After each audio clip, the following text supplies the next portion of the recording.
I understand what Carl's saying, and listen. The thing is, when a fighter's saying or an ex-fighter's saying it, they're saying it from a fighter's mentality.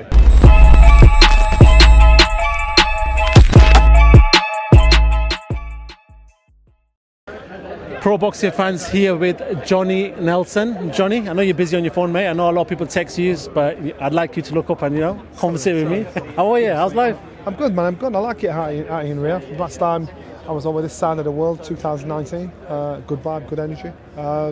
Looking forward to fight. I love fight week. People say you're a Saudi hater. You're a Riyadh hater.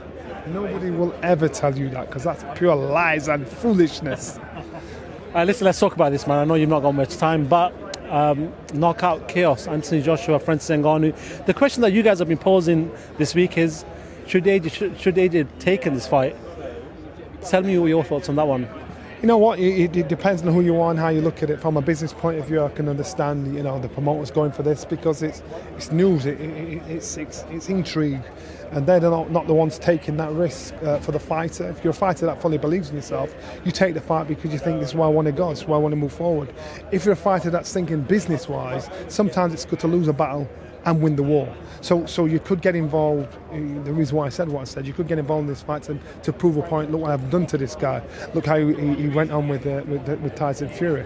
Or you think, why give a man a chance that shouldn't have one? So close to becoming world champion again for the third time. Why would you do that? I think it's a big risk. I call it the big if. The big if is this: if Ngannou lands with that shot, that power. It's not, and I'm not talking head, I'm talking body, I'm talking shoulder, I'm talking hip. This man's got power.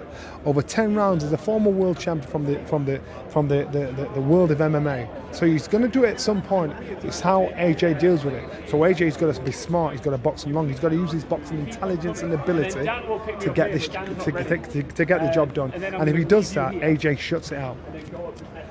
Does Tyson Fury's, I won't say complacency, but on the night he wasn't the Tyson Fury that we got to see, but does that Tyson Fury fight give AJ something to go off to say that, listen, even if I get a little bit comfortable in that, I need to make sure that I just... What gives AJ is an insight to what to expect, because again, we all thought, I was one of them, and I'm quite sure Tyson Fury thought this is going to be a walk in the park. It's easy coming into our sport, and so now you've got hindsight. You're thinking, now I know what this guy's about. I've got to prepare for this guy. So that's what I believe AJ will have got from the Tyson Fury fight. Nothing else, because I think Tyson Fury, and he himself will say he performed under par, and it was just an introduction to say and see who Ngannou was. Carl Froch has been talking about this fight, does his reviews, and obviously his channel is sort of booming right now. So I just want to ask you, he's saying, listen, it's game over for AJ if he loses this one. Says if AJ doesn't get the respect early, Ngannou will walk through him. Your thoughts on that? I understand what Carl's saying, and listen. The thing is, when a fighter's saying or an ex-fighter's saying it, they're saying it from a fighter's mentality. So the fans and the businessmen around it, nah, that's rubbish. From a fighter's mentality, you can't afford a slip-up in this fight. Of course, again, it's that big if. Because from a fighter, from being a two-weight heavyweight world champion to being a world-class Olympian, to lose to a guy that's had 2 professional fights. Listen, he might come back and fix it, but you know what that does to a fighter's confidence, self-belief, his ambitions moving forward. That's what people like Carl, that's what people like myself talk about. That's you speak to any fighter, the risk of that happening, or you can't rub it out. It's going to stick with you forever. And I'm not saying, I worded it wrong, I'm not saying people will forget about all of AJ's successes, but they will remember this more, and they'll ignore his previous successes, as in being a world champion, all the world champions box, winning a gold medal. And this is where the issue lies. I want to also ask about Ben Davidson and that team.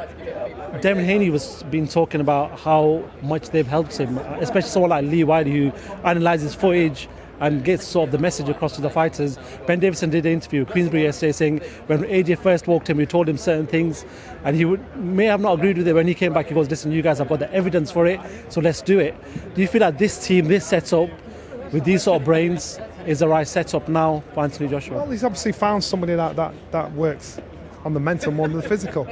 And that's what it is, because AJ, at this stage of his career, whatever new you're bringing to him won't last more than 2 or 3 rounds. So physically, mentally, if it's about that, making someone believe in themselves, I'm all for, mentally empowering people to believe in their ability, believe in what they can do, believe in what their capabilities are.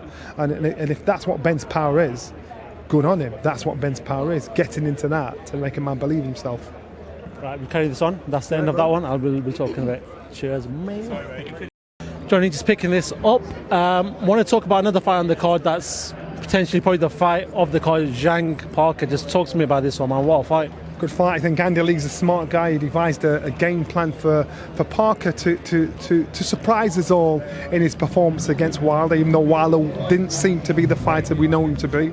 But you know what? The game plan worked for him. He probably made him look like that as well. And he showed he has a boxing ability to beat a big punchy guy and the bottle to do it. Now he's getting there with Zhilei Zhang. Zhilei Zhang beat Joe Joyce twice. Joe Joyce beat Joseph Parker. So does A beat C, does C beat A? We don't know. So now these fights happening with these two, I believe Parker's going to snatch and grab. He's got to snatch and grab. He's got to make sure Zhang, make sure his size and his movement works against him. He's got to keep him moving, keep changing direction, keep popping. I mean snatch and grab. I don't mean just try and pick, because if he tries to pick shots, Zhang will get him. He's going to go in there, bum rush him, get out of the way, and keep moving. He's got to be prepared to do the full distance, because if he thinks I'm going to go in there and knock him out, he's going to make the same mistake as Joe Joyce. He's going to get greedy. The shot's there, I've got him, he's hurt, and boom. Because Zhang's a big unit. He's a big, strong, heavy-handed unit, and he's shown that. And so when these two guys fight, I will be curious, intrigued to see the game plan of Joseph Parker. And we know what Zhang's going to do. But I'll be intrigued to see the game plan of Joseph Parker, because he's got to be a bit of a chameleon, and the size difference when you see him together, you think, wow. You won't see much from today. These guys are going to do a public workout. Zhang will just plod around the ring. He keeps the same pace all the way through. Whereas Parker, it's about tactics. Do you want to talk about another man who's here, John Fury? Him and AJ had words, seemed very mutual. Have you come across John Fury this week? What was the conversation like? John's cool. I know John. I've known John from back in the day before you lot even got into boxing. I've known John from a long time. And John's all right, man. This guy's, listen, he's a father defending his son. He's going to do and say and shout anything and everything to defend his son. I get that. And totally understand that. But there's criticism and there's disrespect.